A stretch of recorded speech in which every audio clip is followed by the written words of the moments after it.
16 कारण भावना भाग 21 विषय तप भावना आरंभ तारीख 5/9/1999।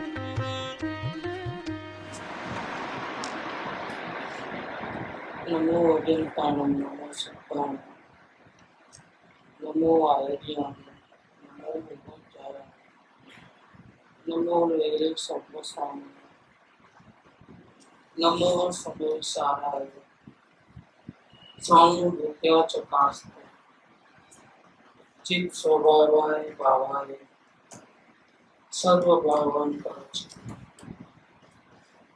मंगलम भगवान वीर मंगलम गौतमोऽहं मंगलम कुंद कुंडार्य जयं धर्मस्तु मंगलम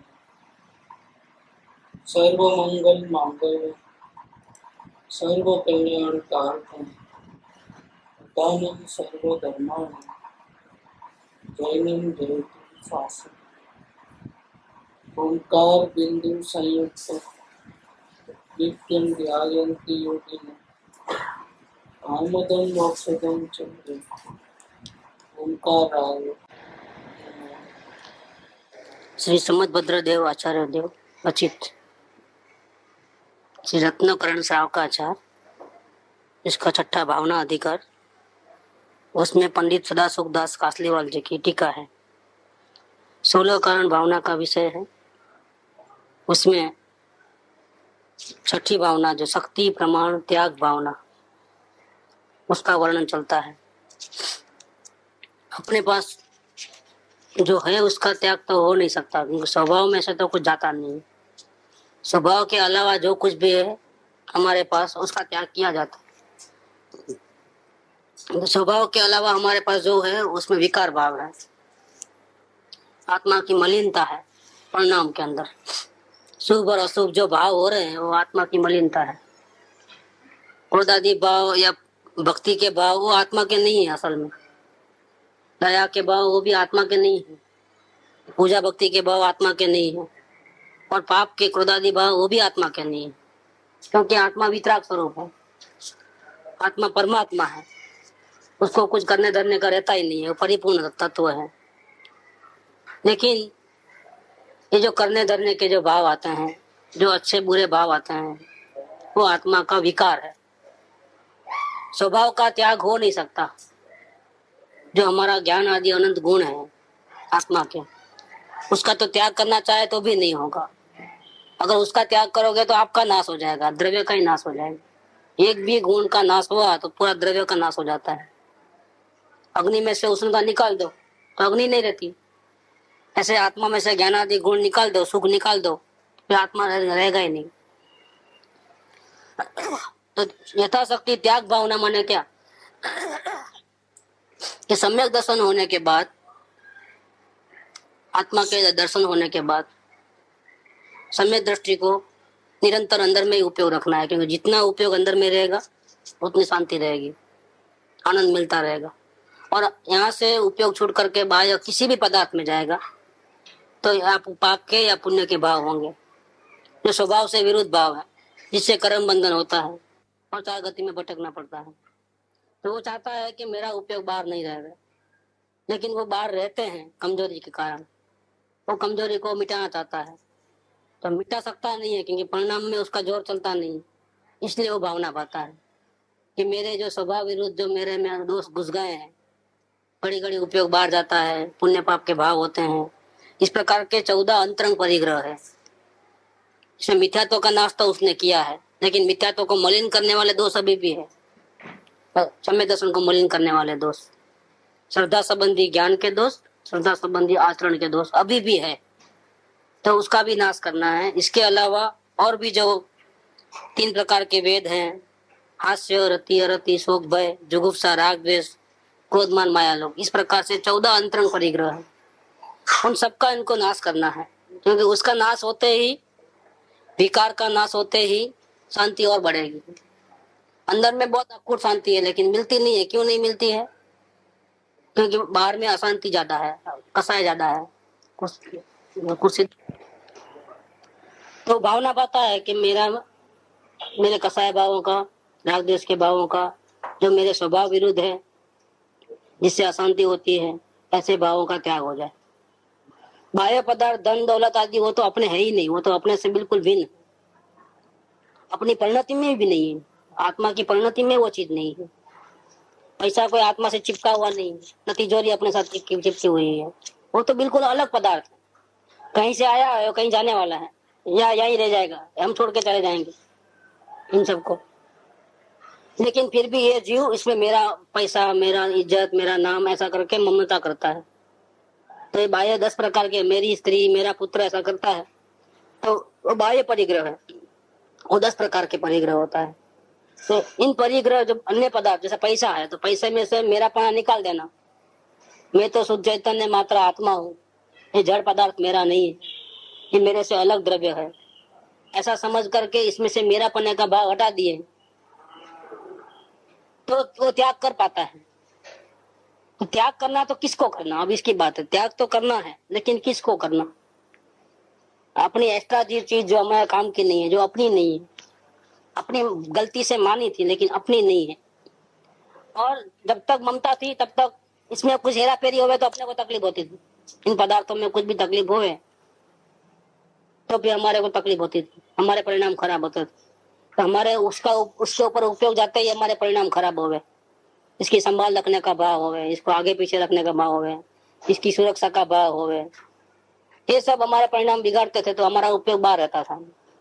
तो हम चाहते हैं कि जितना हमको, जिसके बिना नहीं चले उतना भले ही हमारे पास रहे, क्योंकि अभी इतनी पूरी शक्ति नहीं है, लेकिन जिसके बिना चल सकता है यथाशक्ति, उतना तो हमको त्याग कर देना। नहीं चाहिए, नहीं चाहिए, नहीं चाहिए। तो सब कुछ त्याग करते हैं।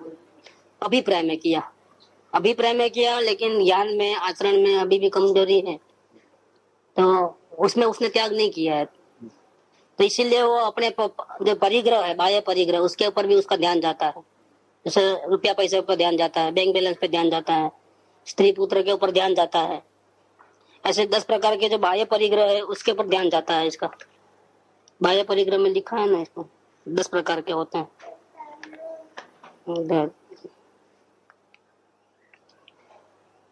बाह्य परिग्रह, धन धान्य, पैसे के ऊपर नजर जाती है, अनाज के ऊपर नजर जाती है, अपना मेरा एरिया, ये मेरी दुकान, मेरा घर, मेरी बाड़ी, अपना अपना एरिया रहता है, उस पर जाता है। अलंकार के ऊपर जाता है, सोना चांदी के ऊपर, स्त्री के ऊपर जाता है, पुत्र आदि के ऊपर जाता है। ये सब इसको बाहर में जो अपने से भिन्न है, लेकिन ये मेरे ऐसा जो मान के रखा है, ये 10 प्रकार के परिग्रह वो है बाहर के। और अंतरंग परिग्रह क्रोधादि भाव जो है वो है, राग देश के भाव, क्रोधादि भाव, वो अपने अंतरंग परिग्रह है। जीव का स्वभाव नहीं, जीव का स्वभाव से विरुद्ध है, जीव को अशांत करने वाले हैं, कर्म का बंधन करने वाले भाव है। तो अपनी शांति अंदर में पड़ी है, जब तक ये अशांति भी रहेगी तब तक अंदर में प्रवेश नहीं है, अंदर में लीनता नहीं हो पाएगी।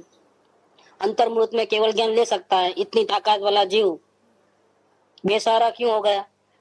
अपने ही गलती के कारण से। अपने में इतने सारे दोष पड़े हैं तो अंतर्मुख कैसे होगा? जैसे किसी मुमुक्षु को संसार में कहीं भी रुचि है तो उसका अवलोकन सफल नहीं होता है, सालों के साल निकल जाते हैं लेकिन अवलोकन नहीं हो पाएगा, क्योंकि उसको बाहर में रुचि है। इस प्रकार से यहाँ पर भी जीव अंतर्मुख क्यों नहीं रह सकता है? अपने घर में अपने को क्यों रहने को नहीं मिलता है? क्यों वहां उपयोग नहीं रहता है ज्यादा देर तक? क्योंकि इतने सारे दोष पाल के रखे हैं। उल्टा भी चलना है और उल्टे का फल कैसे मिलेगा? अंदर बाहर में इतना दोष है, परिणाम के अंदर उसका तो त्याग हुआ नहीं है, फिर अंदर में उपयोग रहेगा कैसे रहेगा?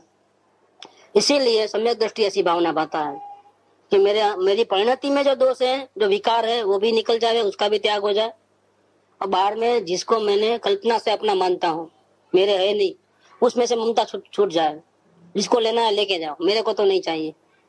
ये समय साल में गाथा आती है कि ये जो परिग्रह है उसको जिसको लेके जाना लेके जाओ, उसका कुछ भी हो जाओ, नुकसान हो जाओ, फायदा हो जाओ, जो होना है हो, लेकिन ये परिग्रह के ऊपर मेरा चिंता भी नहीं करूंगा, इसकी संभाल नहीं करूंगा, क्योंकि मैं तो इनसे अलग हूँ।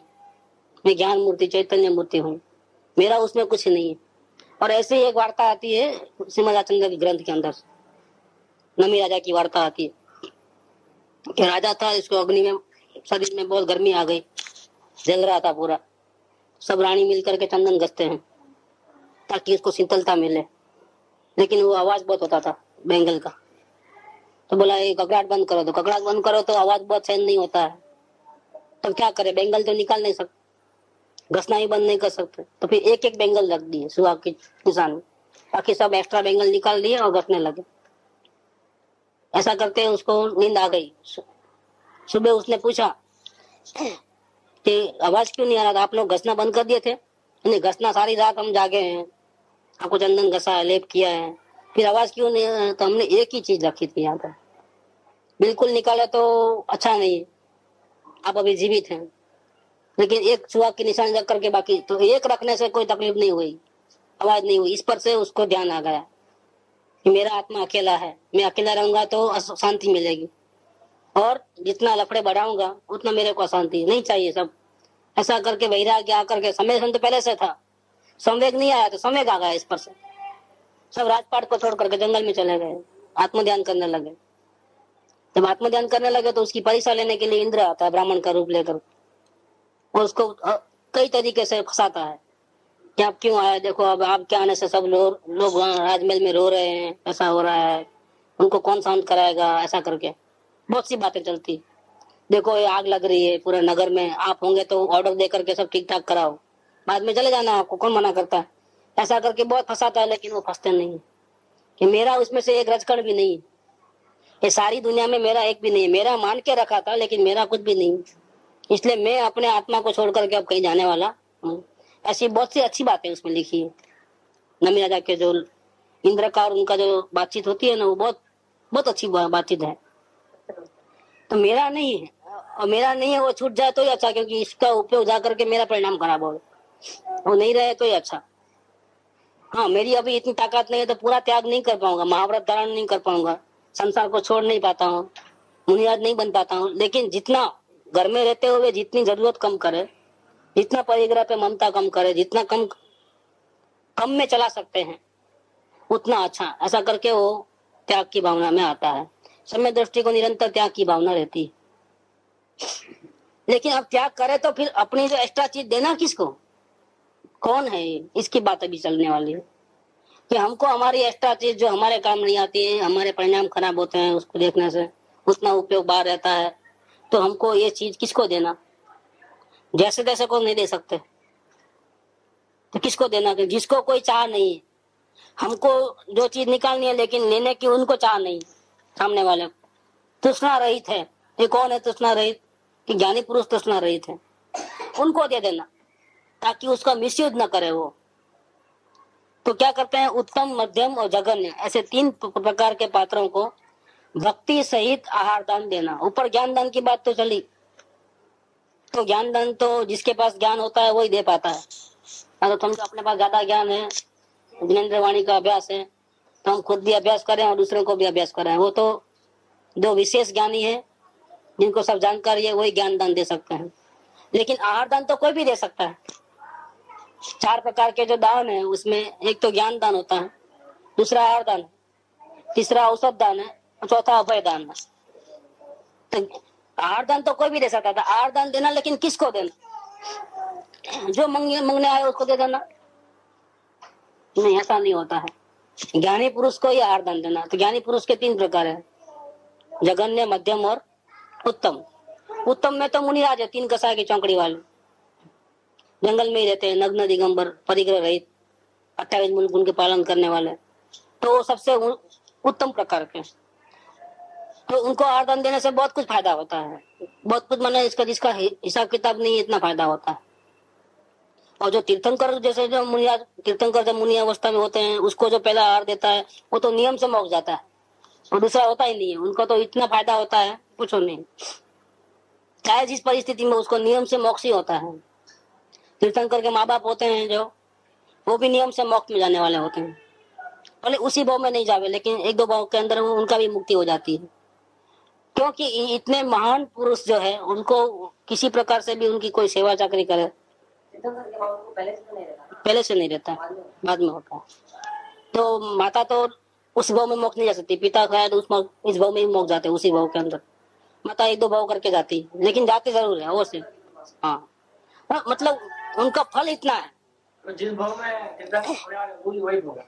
हाँ, जिस भाव में तीर्थंकर होने वाले हैं वही भोगेगा। और मुनिराज को तो आहार दान देने का तो बहुत ही फल है, बहुत, जिसका कोई हिसाब किताब नहीं है, क्योंकि वो हल्की गति में जाता ही नहीं है, वो मनुष्य गति में ही आता है सीधा, या देव गति में चले जाता है। बहुत बड़ा पुण्य होता है। हाँ, एक बार भी। वो तो ऋषभदेव भगवान की कहानी में आता है कि जंगल में मुनिराज को राजा रानी देते हैं आहार। तो झाड़ के ऊपर बंदर था, एक नेवला था, और भी 2 जने और थे, एक सर्प था शायद, और दूसरा एक। तो उन्होंने एक दृश्य देखा है इन्होंने कि मुनिराज को ये लोग आहार दे रहे हैं भक्ति से। तो उनको मन में ऐसे भाव आया, अगर हम मनुष्य होते तो कितना अच्छा होता, हम भी देते। तो भाव का फल है, वो दो नहीं दो कोई बात नहीं, सीधा दूसरे भाव में मनुष्य भाव में आ जाते हैं। इतना बड़ा जबरदस्त फल देता है उसका, दुर्गति खत्म हो जाती है। तो ये उत्तम प्रकार का जो व्यक्ति है वो मुनिराज है, आत्मज्ञान सहित, उनको दान देना, आहार दान देना। दूसरे श्रावक को आहार दान देना। और तीसरे है सम्यक दृष्टि, चौथे गुणस्थान वाले जो है वो जघन्य प्रकार के, तो उनको आहार दान देना। अज्ञान दशा में कोई भी जीव को कुछ भी दोगे आप तो मिसयूज होने वाला है, वो दान में नहीं गिना जाएगा। वो आप दो तो भी आप भले कि उसका इतना महान पुण्य नहीं है। दुर्गेश्वरी के पास आहार दान देने के लिए सब लोग कहते थे। तो मुझे लगता है क्या ये इनको खिलाने के लिए इतने लोग भीड़ लगाए, और फायदा क्या हुआ? कभी आए गुरुदेव तो व्रत संयम नहीं थे, श्रावक की भूमिका में नहीं थे, न मुनियात थे। लेकिन गुरुदेव जी को आहार दान देने का फल क्या हुआ? तो फल ये हुआ कि उनको संसार में वापिस नहीं जाना था, वहां साधुपना छोड़ दिया था, आत्मज्ञान हो चुका था, तो भी वहां तो नहीं, तो संसार में आना नहीं है, शादी करना नहीं है, व्यापार धंधा करना नहीं है, तो फिर जिंदा कैसे रहोगे आप? बिना खाए पिए कब तक? अब भीख तो मांग नहीं सकते हो आप। चौथे गुणस्थान में अगर हो तो भीख नहीं मांग सकते, मुनियाज की तरह घर घर जाकर के आहार दान नहीं ले सकते, क्योंकि आप जिस भूमिका में हो उस भूमिका के विरुद्ध आचरण नहीं हो सकता है, तो भीख मांग नहीं सकते हो, वो गुनाह हो जाएगा एक प्रकार से। कि आपके अंदर की स्थिरता इतनी नहीं है और आप क्यों समाज के ऊपर पड़े हो, तो वो भी गलती है। आप चौथे गुणस्थान में है तो अगर आप कोई नहीं देवे तो आपको खुद को अपनी रोटी कमाना है और खुद ही कर लेना है, भीख नहीं मांगने का है। और इतनी दीनता भी नहीं होती है समय दृष्टि को, भूखा रह जाएगा लेकिन नहीं मांगेगा, दीनता भी नहीं होती है। लेकिन उनको संसार में वापिस नहीं आने का था, व्यापार धंधा नहीं करना था, तो इनको आहार दान देने से फायदा क्या हुआ? तो धर्म का इतना प्रचार हो सका, नहीं तो उनको अपना शरीर टिकाने के लिए उनको व्यापार धंधा करना पड़ता, कुछ न कुछ उद्यम करना पड़ता, उसमें उनका टाइम जाता। तो ये धर्म की जो प्रभावना वहां हुई, इतनी प्रभावना नहीं हो सकती। ज्ञानी पुरुष को अगर पूर्व कर्म के उदय से बाहर में आजीविका के लिए अपना उपयोग देना पड़ता है, तो धर्म का प्रचार इतना कम होता है। तो आप जो उनको सपोर्ट करते हो, आहार दान आदि की व्यवस्था करते हो, आपके ऐसे भाव है वो भी पहचान करके, तो इसमें क्या होता है, धर्म का प्रचार बहुत ज्यादा हो जाता है। तो ये इसके पीछे फायदा है। आपके पास निकम्मी चीज है, आपकी भावना है त्याग करने की, उसका सबसे बड़ा सदुपयोग ये हो रहा है, ये सदुपयोग है। जैसे वो नहीं कल बात बताई, तो 3 जनों को 100-100 रुपए दिए, तो 100 रुपए बर्बाद हो गए, और 100 रुपए में कचरा आया, और 100 रुपए में पूरे घर में ज्योति हो गई। तो आपकी निकम्मी चीज भी वहाँ कैसे फायदा रूप हो जाती है, तो कई लोगों को लाभ पहुंचता है।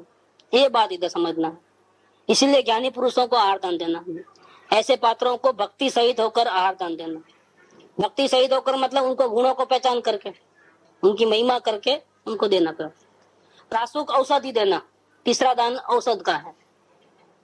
पहला ज्ञान दान, फिर यह आया आहार दान, तीसरा औषध दान, और चौथा आता है अभय दान।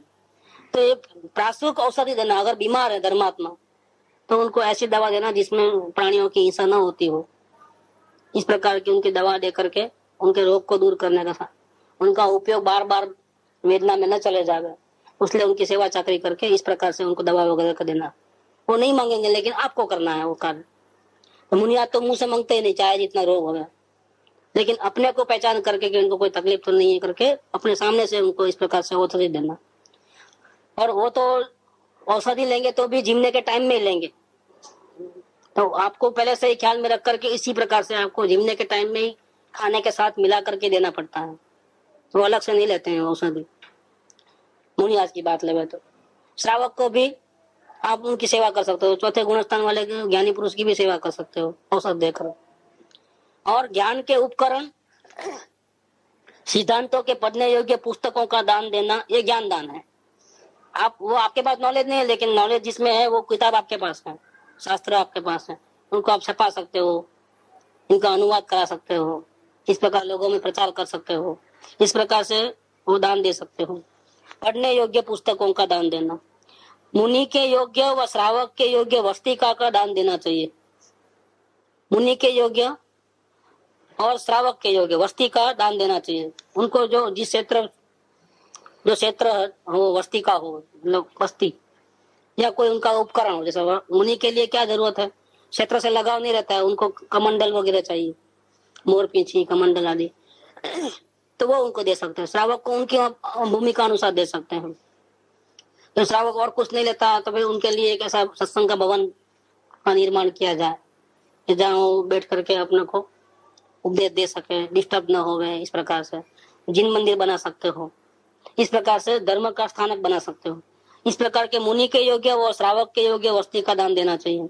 गुणों के धारकों को तप की वृद्धि का कारण आहार आदि चारों प्रकार का दान परम भक्ति से प्रफुल्ल चित्त से कैसे देना। दान देना तो कैसे देना, ऐसा भिखारी को जो देते हैं वो अलग बात हो गई, अपन से देते हैं वो कंटाल करके मुंह देखे बिना, ऐसा है जैसा कि जल्दी फुटो यहाँ से, ऐसा वो बात नहीं रहता है। यहाँ पर देने का अलग सिस्टम है।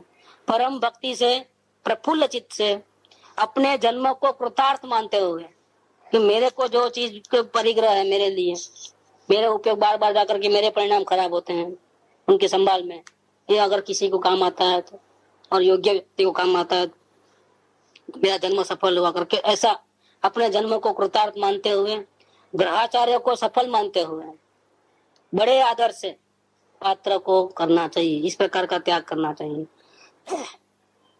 पात्र दान होना महाभाग्य से जिनका भला होना है उन्हीं के द्वारा होता है। अपनी चीज योग्य व्यक्ति के हाथ में कब जाएगी, जब हमारा भविष्य अच्छा होगा तभी। तो ये बात लिखा है कि पात्र दान होना महाभाग्य से जिनका भला होना है उन्हीं के द्वारा होता है।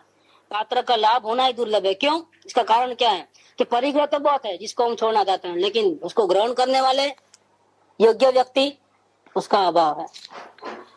सब दे देवे लेकिन कौन कौन योग्य व्यक्ति है? आज तो जहाँ देखो केवल जो मंदिर वगैरह बनते हैं, वो सामाजिक संस्थाएं बनती हैं, या देश के लाभ के लिए भी जो कुछ कॉन्ट्रैक्ट पुल बड़े बड़े बनते हैं या बड़ी बड़ी बिल्डिंग इमारतें बनती हैं, हर जगह जो संभालने वाले होते हैं उस वही चोरी करते रहते हैं, अपना घर भर लेते हैं।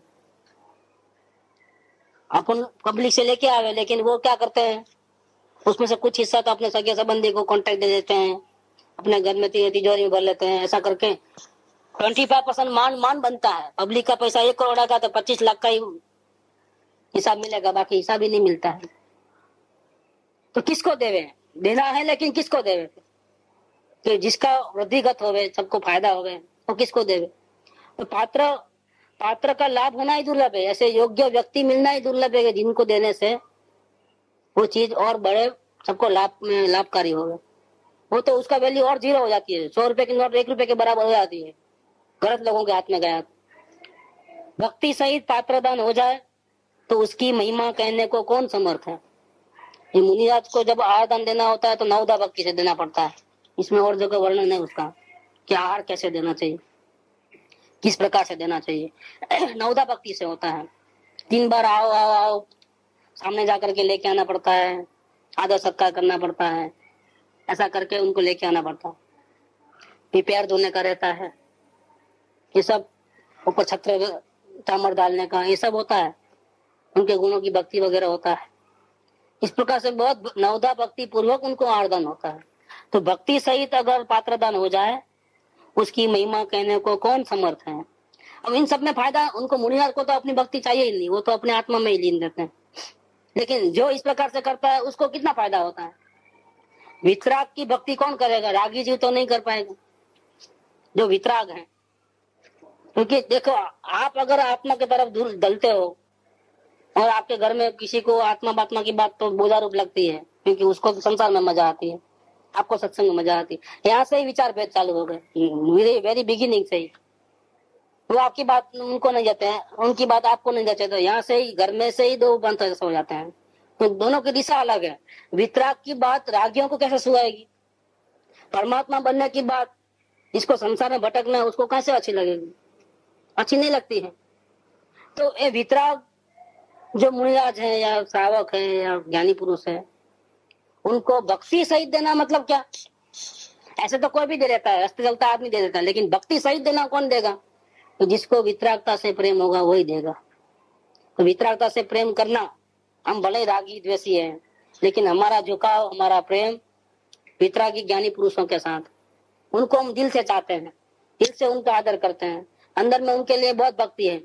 तो इसमें फायदा क्या होता है कि हमारा जो मिथ्यात्व है, भ्रांति है, कल्पना है, वो गलता है, दर्शन मोह गलता है। तो जो दर्शन मोह जितनी मात्रा में गलता है, कम होता है, वो दोष कम होता है, उतना हमारे ज्ञान निर्मलता होती है, ज्ञान में निर्मलता आती है। फिर हम विवेक करने योग्य हो जाते हैं, सही क्या गलत क्या हम समझ पाते हैं, नहीं तो समझ नहीं पाते हैं। तो वितराग जो इस मोक्ष मार्ग में चलने वाले जो महापुरुष हैं, उनके प्रति भक्ति होवे और उनके प्रति आदर सम्मान होवे, उनको प्रति हमारा जो समर्पण भाव होवे, इसमें फायदा क्या? उनको तो कोई लेना देना है नहीं, जो लेने वाला जो ज्ञानी पुरुषों को तो एक रचकण भी नहीं चाहिए, लेकिन जो देता है उसको क्या होता है? उसका दर्शन मोह कम होता है। अगर दर्शन मोह जिसका गया है उसका चारित्र मोह कम होता है। अभी दर्शन मोह भले के चलेगा, लेकिन चारित्र मोह है ना, चारित्र मोह निकालने के लिए भी वो भक्ति कर्तव्य है।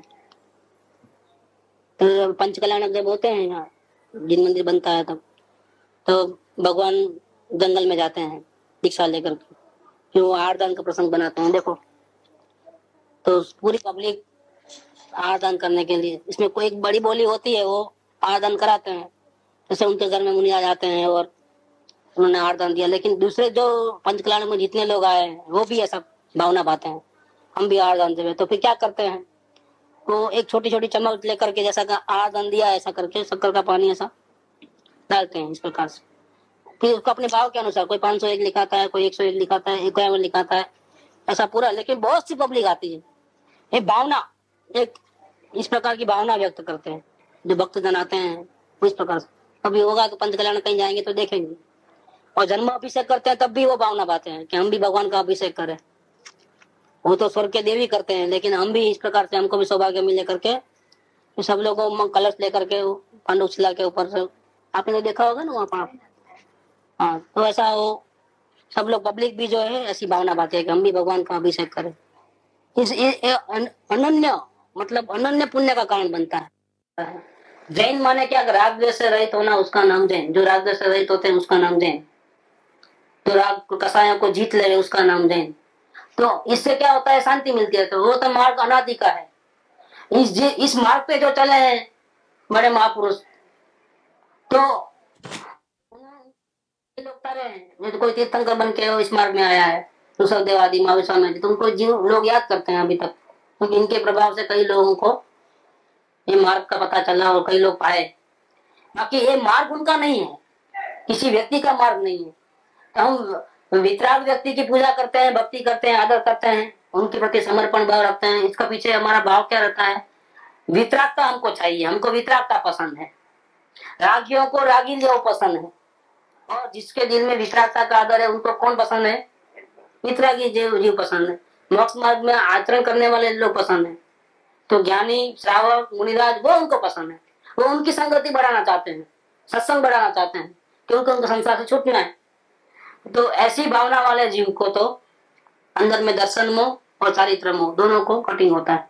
जितना दर्शन मोह चारित्र मोह कम होगा, उतना हमारा ज्ञान निर्मल होकर के हमारा भला होने में बहुत कार्यकारी होगा। देखो ज्ञान हमारे पास है, लेकिन हमको विवेक क्यों नहीं है? इसलिए नहीं है कि हमारा मोह ज्यादा है। वो मोह को कौन काटेगा? तो वितराग पुरुष की भक्ति करने से मोह अपने आप जाता है। तो भक्ति हो जाए तो उसकी महिमा कहने को तो कौन समर्थ है? उसकी तो अपरंपार महिमा है। शुद्धा पुरुषा से जो दुखी हो, रोगी हो, दरिद्री हो, वृद्ध हो, दीन हो, उनको दयापूर्वक दान देना, ये भी त्याग धर्म है। ऐसे पामर जीव संसार में बहुत है बेचारे, पूर्व पाप कर्मों के उदय से बहुत दुखी है, अपने कर्मों का बोझा उठा नहीं सकते हैं, और अंदर में ज्ञान नहीं है, बहुत आकुलता हो रही है। अपने लिमिट से अपने अगर अपने हिसाब से अगर उनका कोई दुख दर्द थोड़ी देर के लिए भी दूर होता हो, आकुलता कम होती हो, इस प्रकार से अपने परिग्रह को निकाल देना, उनके हित में निकाल देना, वो भी त्याग धर्म में आता है। लेकिन वो पुण्य का ही कारण बनता है, उसमें कोई अपने दर्शन के चारित्र कम होता है ऐसा बात नहीं बनता है। ज्ञानियों को अपना हिसाब किताब कुछ दान देने से क्या होता है, अपने दर्शन में और चारित्र में कम होता है। और अज्ञानियों को अगर ऐसा कुछ दान देते हैं, उनका दुख दर्द दूर करने की कोशिश करते हैं, तो उसमें तो सिर्फ पुण्य बंद होता है। तो ये त्याग धर्म है, त्याग से ही मनुष्य जन्म सफल है। क्योंकि बाकी 4-3 गति में तो त्याग है ही नहीं, स्वर्ग में त्याग नहीं है, नरक में नहीं, और तिरंत के पास तो अपना कुछ नहीं है, कपड़े भी नहीं है उनके पास जो वो त्याग कर पाए। तो वो बाकी 3 गति में त्याग नहीं है, त्याग तो एक ही धर्म में है, मनुष्य गति में ही है। इसीलिए मनुष्य जन्म को ऊंचा कहा, इसका कारण यह है। इसी भाव में मोक्ष होता है, इसका कारण भी यही है कि इसी मनुष्य भाव में इतना बल होता है प्राणी जीव को कि वो अपना सब कुछ त्याग करके जाता है।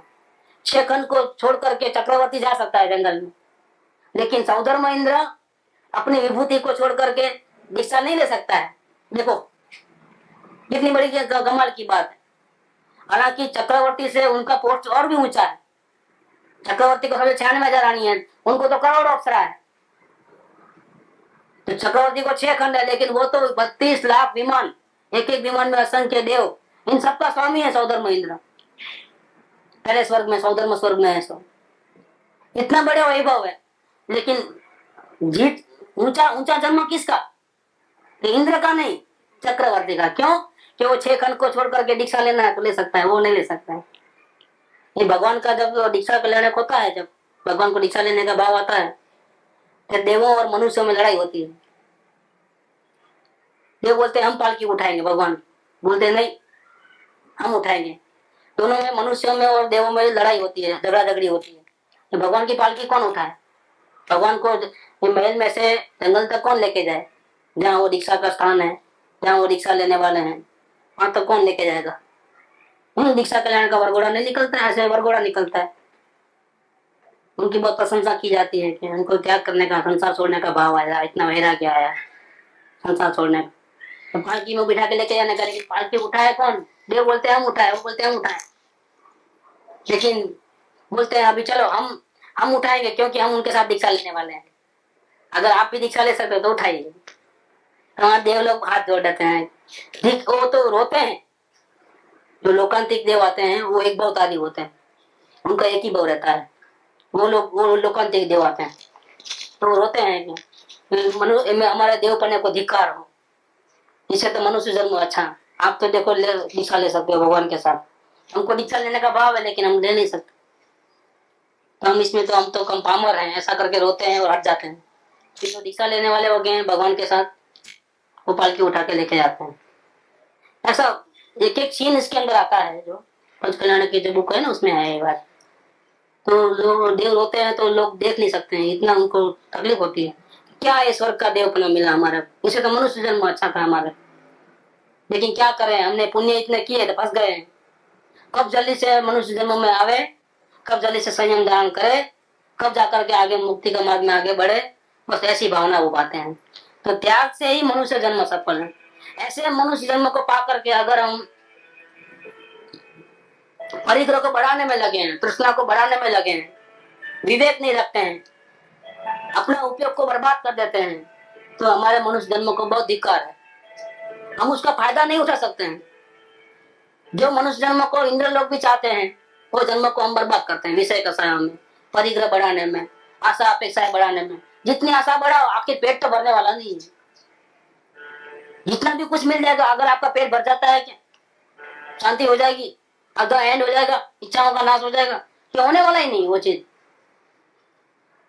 तो फिर परिग्रह बढ़ाने के पीछे उसके ऊपर उसको संभालने में उसके कितने परिणाम खराब होते हैं, कितनी अशांति फैलती है। इसका जिसको विवेक नहीं है तो उसका मनुष्य जन्म को धिक्कार है।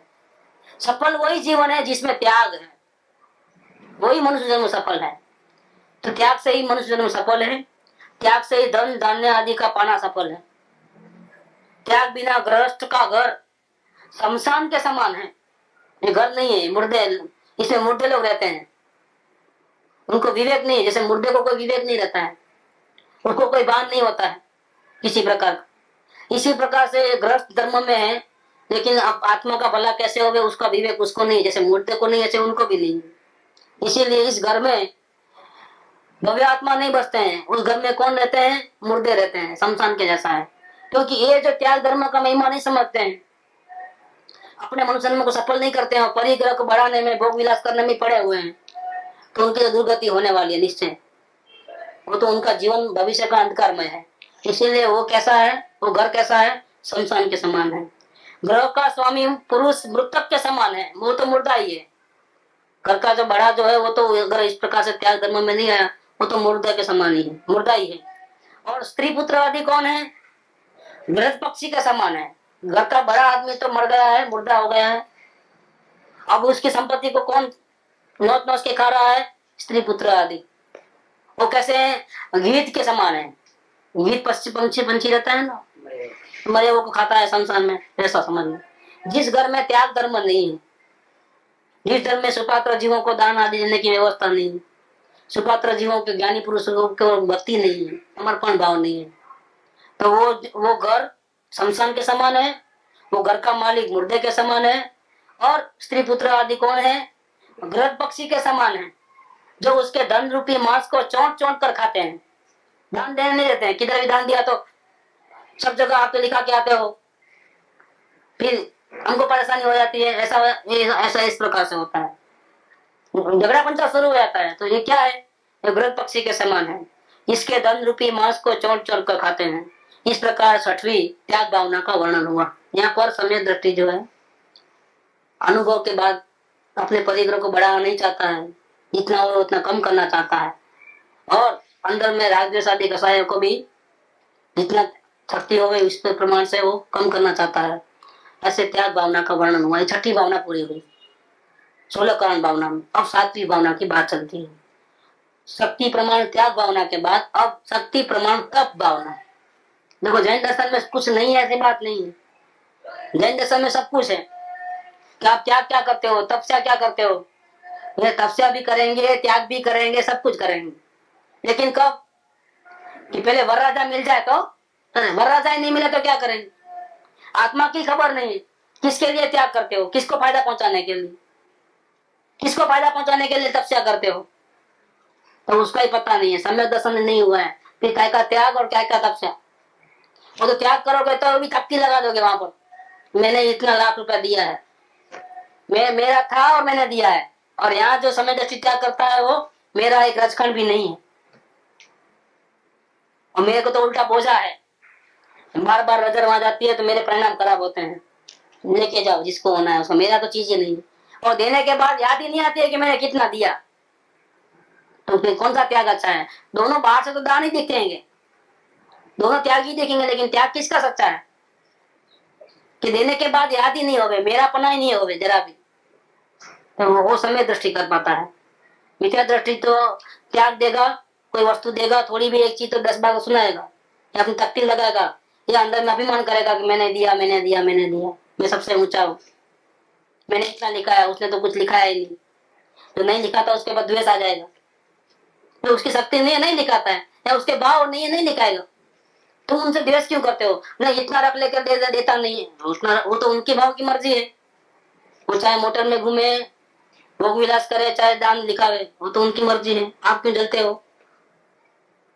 समय दृष्टि को इस प्रकार से जलन नहीं होती है किसी के प्रति, किसी का तिरस्कार नहीं होता है, वो बात ही अलग हो जाती है बिल्कुल। तो सम्यक दर्शन होने के बाद अब क्या करना, तब ये सब आता है, त्याग तप आदि। 7वीं नंबर की जो बात है वो शक्ति प्रमाण तप भावना। जितनी शक्ति होवे उसके अनुसार में अपने परिणाम भी ज्यादा खराब ना हो, क्योंकि ओवर लिमिट करोगे तो रोग आ जाएंगे शरीर में, तो भी गड़बड़। तो लिमिट से ज्यादा खींचना नहीं है, और अपनी शक्ति को छिपाना नहीं है, बैलेंस रहना चाहिए ना हर चीज में। तो शक्ति है और त्याग नहीं करे, तपस्या नहीं करे, वो भी गड़बड़। और शक्ति नहीं है और ज्यादा करे तो भी दोनों में परिणाम खराब होने वाले हैं। ये मार्ग जो है आगे बढ़ने के लिए है। हाथों से अपना सर दीवार में ठोक करके दुखी होने के लिए मार्ग नहीं है कि बिल्कुल चंगे भले थे और क्या सूझी घूमती, सर पटक दिया दीवार में, फिर रोते रहे। ये इस प्रकार का नहीं है, अपने परिणाम में किस प्रकार से वितरागता बढ़े, कसाय भाव कम हो गए, अंतर्मुक्ता ज्यादा बढ़े, आत्मा में उपयोग ज्यादा रहे, इस प्रकार से कार्य करना है। तो शक्ति नहीं है और रेस लगा दिया, जैसा कि तुम 8 करते हो तो मैं 10 उपवास करूंगा दुनिया को दिखाने के लिए कि 8 उपवास करूंगा तो मेरा नाम नीचे की लाइन में आएगा, और 25 उपवास करूंगा तो ऊपर टॉप पे आ जाएगा नाम, और लोगों में वाह वाह हो जाएगी, तो इसलिए मैं 25 करूंगा। कोई देखो 8 नहीं करेंगे, 9 करते हैं, 9 करते हैं, एक उपवास ज्यादा करना, लेकिन तो 50 की लिस्ट में से उनका लिस्ट नंबर पहले आ जाता है, ऊपर आ जाता है, 9 उपवास वाले का नंबर पहला लिखो पहले। वैसा रेस नहीं है कुछ, ये हमारे हित के लिए करना है, जो कुछ भी करना है तो शक्ति अनुसार करना है। बाद में रोना धोना नहीं है, किसी को दिखाने के लिए नहीं करना है। हम जो भी करेंगे अपने आत्मा के फायदे के लिए करते हैं, दिखावा नहीं। धर्म को दिखावे की चीज थोड़ी, वो तो हमारी शांति का विषय है। जैसे रुपया पैसा आप किसी को दिखाते हो कितना कमाते हो, वैसे ये धर्म की आराधना भी अपने लिए है, किसी को दिखावा करने के लिए। दिखावा करने जाओगे तो अधर्म हो जाएगा, अहंकार पैदा हो जाएगा, तो वो तकलीफ हो जाएगी इसके अंदर, तो कर्मों की निद्रा क्या होगी, उल्टी वृद्धि हो जाएगी। तो ऐसा कार्य नहीं करना है। तो 7वीं जो भावना है वो यथाशक्ति, शक्ति प्रमाण तप भावना। अब शक्ति प्रमाण तप भावना अंगीकार करना, उसका वर्णन करते हैं। ये सब बातें आत्मज्ञान होने के बाद की है, पहले की नहीं। ये खास ध्यान में रखने का, क्योंकि 16 कारण भावना उस समय दृष्टि को ही होता है। तो कोई पूछे कि आपका तो अच्छा है भाई, खाना जो खाना है खाओ, जैसा करना है करो, व्रत नहीं नियम नहीं, बस सारा दिन अवलोकन करो, हिसाब। भाई आपकी ताकत नहीं है, जितनी ताकत है उतना कहेंगे ना। पहले आप वरराजा को देख लो कि जिसके फायदे के लिए आप सब करने वाले हो, आगे जाकर पहले वो तो नक्की करो कि कौन हो आप। इसीलिए सबसे पहले वो दूसरा नियम, व्रत नियम नहीं, पहले सबसे पहले आत्मज्ञान करने का। आत्मज्ञान होने के बाद फिर जो कमी है उसको दूर करने के लिए, राग द्वेष आदि भावों को दूर करने के लिए, वितरागता बढ़ाने के लिए, अंतर्मुक्ता बढ़ाने के लिए, शांति में वृद्धि करने के लिए, ये सब उपाय कि त्याग करना, तपस्या करना, संवेग भावना लाना, विनय भावना आना, शील भावना रहना, ये सब क्या है? शांति, शांति प्राप्त करने के लिए नहीं, शांति की वृद्धि के लिए है। शांति तो मिल चुकी आत्मदर्शन करते ही। अब जगत के कोई पदार्थ में ममता नहीं है, इच्छा नहीं है, तो शांति तो है, लेकिन उसको वृद्धिगत कैसे करना, इसके लिए ये सब उपाय है, त्याग तपस्या आदि। तो अब शक्ति प्रमाण तप भावना की बात करते हैं। और इसमें सबसे पहला तपस्या की बात आती है तो शरीर के साथ संबंध हो जाता है। तो शरीर को पालने पोषने में जरा भी हम पीछे नहीं हटते हैं। रात को 12 बजे भी उसको भूख लगे तो नाश्ते का डब्बा निकाल के भी खाते हैं। देखो, तो ये शरीर जो है उसके पीछे जो हमारी ममता है, उसमें हम कई प्रकार के राग द्वेष कर लेते हैं। तो यह शरीर दुख का कारण है। उसको शर्म नहीं हो, रात को 12 बजे भी भूख लगेगी उसको, वो तो उस टाइम में भी खाना मांगेगा, पानी पीने को मांगेगा। शरीर दुख का कारण है, अनेक दुख उत्पन्न करता है, अनित्य है। 1 सेकंड थोड़ी देर 5 मिनट बैठोगे तो भी वो झंझनाटी आ जाएगी। देखो, शांति से बैठने का भी नहीं होता है, स्थिर एक ही जगह से नहीं बैठ सकोगे आप। थोड़ी देर पाँव इधर से उधर, उधर से उधर, और आँख कान नाक सब अस्थिर, किसी का कोई ठिकाना नहीं है। ऐसा गड़बड़ गड़बड़ गड़बड़, चंचलता परिणाम। तो यह शरीर दुख का कारण है, उपयोग को बमाने में निमित्त है। वो अनेक दुख उत्पन्न करता है, अनित्य है, अस्थिर है। देखो, अस्थिर वाली बात आई। अनित्य मतलब नित्य रहने वाला नहीं है। देखो, क्षण क्षण उसका पर्याय बदलती है। बालक पन्ने में से जवानी, जवानी में से बुढ़ापा, बिना कुछ किए भी अच्छा खिलाना पिलाना, फिर भी बूढ़ा तो हो ही जाएगा वो। इसकी उसकी जो सुंदरता है, उसका जो स्ट्रेंथ है, ताकत है, वो तो कम होने ही वाली है। अब कितना भी उसको खिलाओ, इन्हें 4 रोटी ज्यादा खाने से स्ट्रेंथ अच्छा रहेगा, कुछ नहीं है ऐसी बात। उसके कार्यक्रम के अनुसार उसका हिसाब किताब जोरियां आ जाती है, शरीर का रंग रूप बदलता है, आसक्ति हो जाती है। खाते पीते आसक्ति कैसे हो गए? खाते पीते बाल सफेद कैसे हो गए? खाते पीते हो गए। उसका स्वरूप ऐसा है, वो अनित्य है और अस्थिर है, चंचलता है उसके अंदर, असूचि है, मल कफ सब निकलते रहता है चारों बाजू। तो इसमें अपवित्रता है, चमड़ी निकालो तो मालूम पड़े कितना 8 मास का लोही परु सब है इसके अंदर। कृतज्ञ के समान है। कृतज्ञ माने क्या? हम कितना भी करो, लेकिन वो हम कितना भी दया करो, उसकी संभाल रखो, लेकिन वो कभी संभाल नहीं रखेगा। कितना भी उपकार करो, वो तो गालियां देने वाला है, उसके मुंह से और कुछ बात नहीं निकलने वाली। वो हमको हैरान करने में कुछ बाकी नहीं रखेगा। हम चाहे जितनी उसकी सेवा करें, जिंदगी भर करें, लेकिन उसका काम क्या, कितनी भी सेवा करो वो अपने को दुख देने में ही रहेगा, सुख कभी देगा ही नहीं। करोड़ों उपकार करने पर भी जैसे कृतज्ञ अपना नहीं होता है, कितना भी वो जो कृतज्ञ होता है उसको कितना भी भला करो ना, उसके मुंह से गालियां निकलती, वो कभी अपना भला नहीं सोचता। इसी प्रकार से ये शरीर की भी अनेक प्रकार से सेवा उपकार करने पर भी ये अपना कभी होता नहीं, वो पराया का पराया ही रहता है। अतः चाहे जैसे उपायों से उसे पुष्ट करना उचित नहीं। तो रात को 12 बजे मांगे और दे दिया, नहीं करना, उसका आपका कोई फायदा होने वाला नहीं। ये तो दुष्ट है बिल्कुल। इसकी सेवा क्या करना, इसकी सेवा करने में राग द्वेष क्यों करना, अपने कर्म क्यों बांध लेना।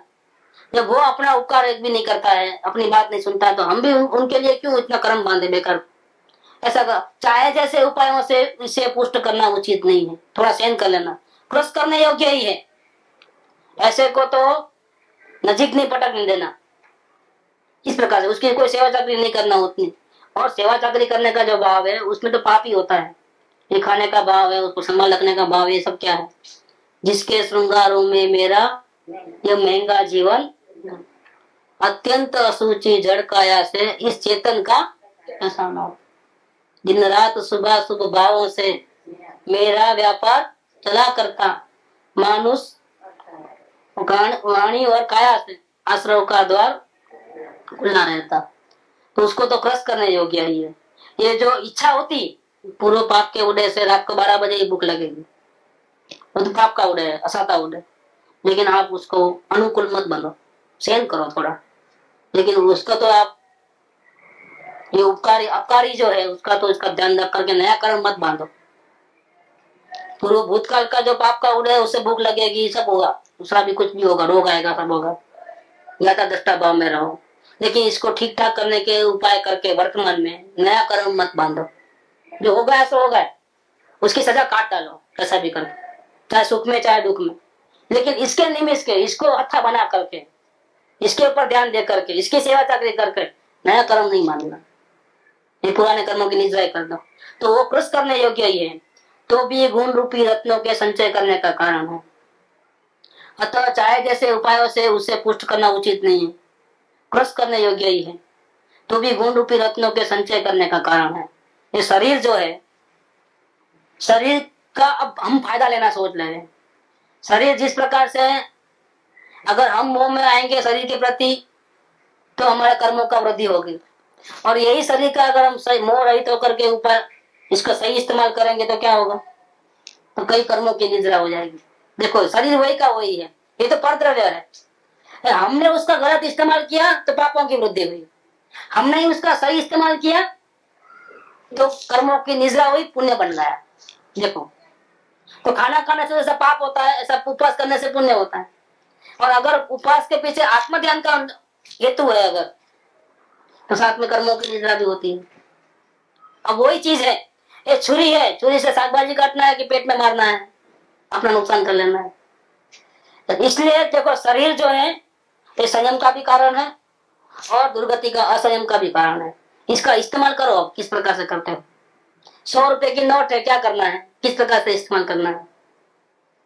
अगर आप जिस प्रकार से अब तक चलते आए हो, 5 इंद्रियों के विषयों को पोसोगे तो क्या होता है, तो गड़बड़ होता है। जैसा मैं एक दृष्टांत दूं कि हम खुद अपने हाथ से खाना खावे तो पाप, और दूसरा खिलावे तो वो तो कुछ भी खिलाएगा, थाली में पड़ा है तो हमारी इच्छा नहीं है और वो सीधे की ओर सीधा ही देते जाएगा, तो हम खा लेते हैं, पेट तो भर जाता है, लेकिन हमारी चॉइस नहीं होती है तो हमको पाप नहीं है, और उसको खिलाने वाले को ही पुण्य है।